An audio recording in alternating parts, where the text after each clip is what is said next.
Nightmare fuel. We've all seen them in some capacity, the terrifying dead female with long black hair usually covering their face, a staple of good old Asian horror. But why have these fair maidens risen from the dead, and why, oh why, can't they just peacefully move on into the afterlife? And most importantly, why their hair is always hiding their face? Let's find out, shall we? Ladies and gentlemen, welcome or welcome back to Pantheon Mythology. Today, let's go to the Far East and learn all about the origins of the dread-inducing, vengeful spirits of Japanese folklore, Onryo. Before we begin though, give this video a like if you could and subscribe if you haven't already, because we release mighty mythological content on a regular basis. Now, please enjoy this slideshow of these lovely, lamentable and very, very lethal ladies while we discuss in my spookiest voice. In the depths of Japanese folklore, where the veil between the living and dead is thin, lurk the chilling figures known as Onryo. These vengeful spirits are not your typical ghosts. They are the stuff of nightmares, embodying the very essence of revenge and unresolved anguish. The term Onryo itself carries a weighty significance, translating into vengeful spirit or wrathful ghost. These spectral entities are born from a potent cocktail of tragedy, injustice, and burning desire for retribution. The Onryo emerge from lives cut short by violence, betrayal, or profound suffering, and their existence is driven by one singular purpose: to exact vengeance upon the living. One of the defining features of the Onryo is their striking appearance.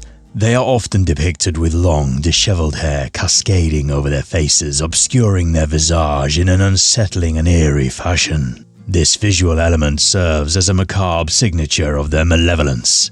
When the hair parts to reveal their eyes, it is a moment of dread, as if peering into the abyss of their wrath-filled souls. I mean, just look at her. If this doesn't spook you, then you're a far braver human than myself. The origin stories of Onryo vary, but they often share common threads of injustice and betrayal. A jilted lover who meets a tragic end at the hands of their beloved, a wronged wife murdered by her husband's treachery, or a victim of brutal bullying seeking posthumous vengeance. All these narratives find their place in the annals of Onryo lore. Japanese folklore is rich with tales that showcase the terrifying power of these vengeful spirits. The Onryo's supernatural abilities range from causing illness and misfortune to more extreme and gruesome forms of retribution. Their wrath extends to those who had any connection, direct or indirect, to the injustices they endured in their life. No one is safe from their haunting reach, not even you, dear viewer. The Onryo's influence extends beyond the pages of folklore and oral tradition. Japanese cinema has played a significant role in cementing these malevolent spirits in popular culture. Films like Ringu, The Ring, and Ju-on, The Grudge have introduced the world to the iconic image of pale, black-haired ghostly figure crawling eerily out of wells or emerging from shadowy corners.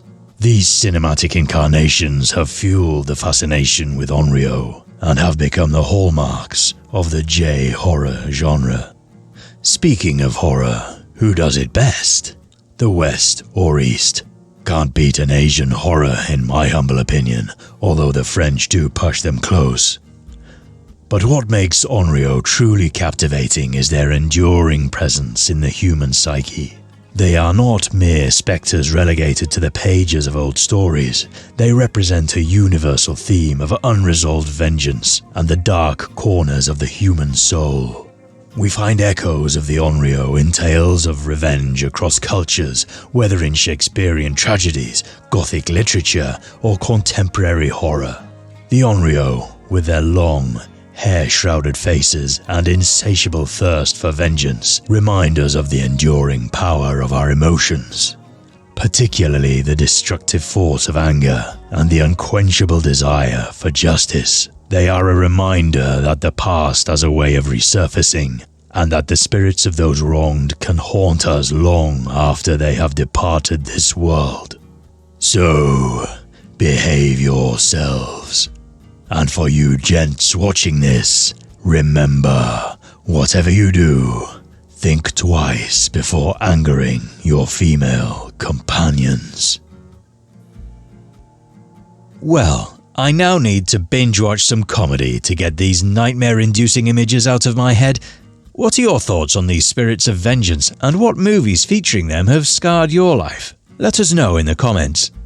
Before you go though, let me nudge you towards our clothing brand, Pantheon Apparel. You'll find designs based on deities, beasts and legends from across the mythos, including the star of today's video.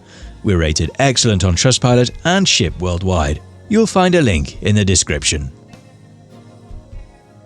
This video on the left here is one that YouTube thinks you'll love, and this playlist on the right here features every single one of our videos if you fancy a massive binge session. Perfect for a bedtime listen. I've been your host Adam, and thanks for tuning in. See you on the next